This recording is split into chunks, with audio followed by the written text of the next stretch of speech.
Hello everyone! With the latest version of Yuzu in hand, I thought it's time to explore and share my experiences of Switch emulation.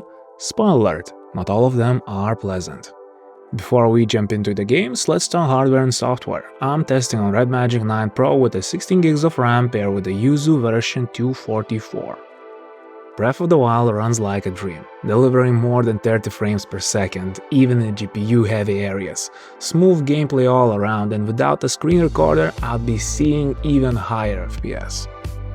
Tears of the Kingdom. Smooth sailing here as well, but this game isn't a fan of screen capture, but no screen recording, no game crashes. And FYI, these Legend of Zelda games makes your phone hotter than the protagonist in Stellar Blade.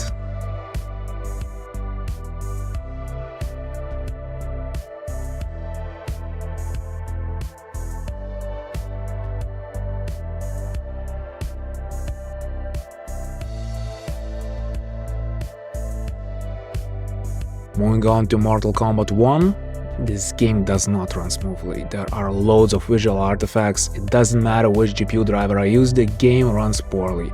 Even if the FPS counter shows a good frame rate, there is a lot, and I mean a lot of input lag. So yeah, not playable.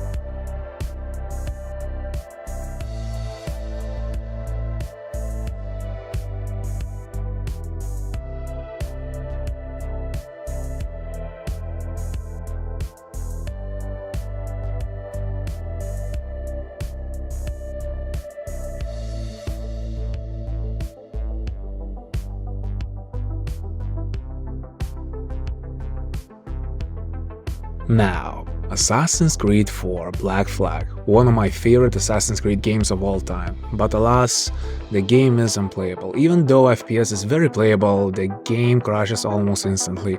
Sometimes it's even impossible to boot up the game.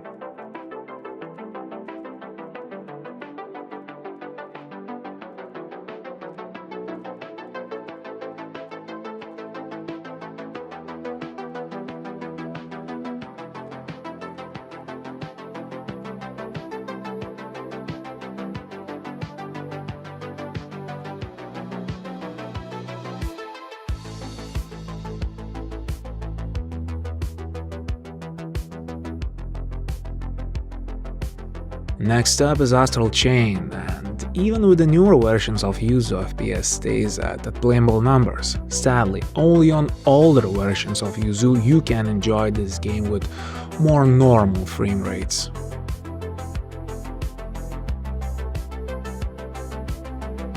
Red Dead Redemption. Yeehaw! More like yee-nah. The game is still unplayable. Even if you're fine with the FPS, the game crashes more than a drunk uncle.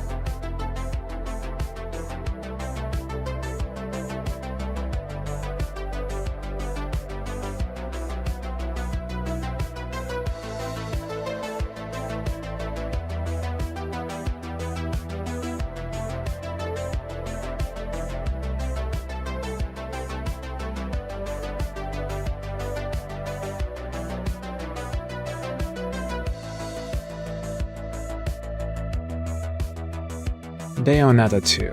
The game runs pretty smoothly. There were a few FPS drops here and there, but it's all good. I didn't even feel those. And there were also some visual artifacts or badly loaded textures, but nothing to worry about. The game is very much playable.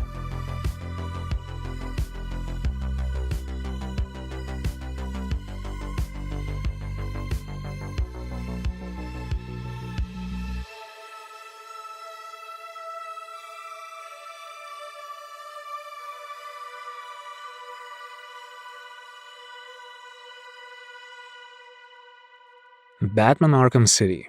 Gotham's Dark Knight is having a rough time. Low FPS, and with the latest Yuzu version the game has developed a taste for crashing, so no, the game runs even worse than before.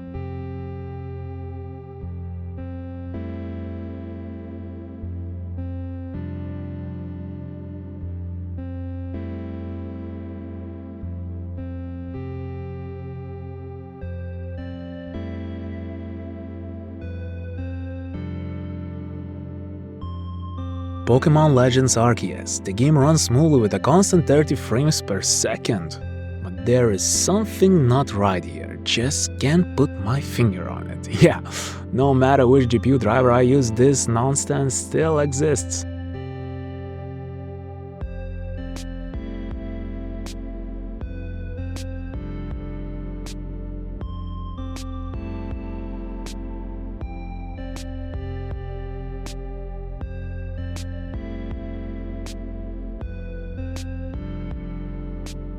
Hades, a shining beacon of hope. Of course, Hades runs flawlessly, with zero complaints.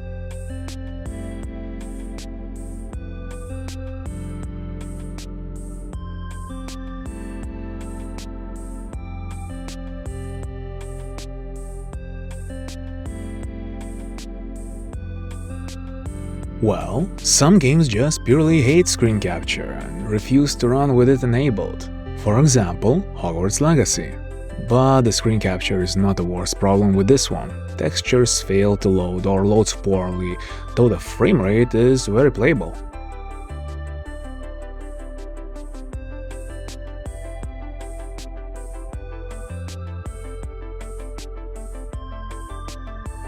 Next is Octopath Traveler. I'm just happy I got this game running visually well after previous struggles. Stable FPS and no more dark screens or blinding white voids. So it is really good to know that this game finally runs fine. Sea of Stars. Unfortunately, this one's lost at sea. Now, this game would be a great example of what I meant when I was telling you about Octopath Traveler's white voids. No matter what I do, I can't get Sea of Stars running well, so yeah, another one to the naughty list. And lastly, I thought I could try Grand Theft Auto Vice City Netflix edition, and I mean damn, the game looks way better than what we got on PC with that GTA Defective Edition trilogy, and also the game runs very smoothly, probably the best build of the game I have ever seen. So that is it for today. As far as my testing goes, the user emulator got a little bit more sensitive. I experience way more crashes now, but hey, at least I got some new games running, plus let's not forget that Snapdragon 8 Gen 3 is a very fresh and new chipset, and it is amazing that it even runs some Nintendo Switch games. So yeah, that would be all, and if you have any questions or suggestions, please leave them in the comment section below, and I hope you have an excellent day. Goodbye!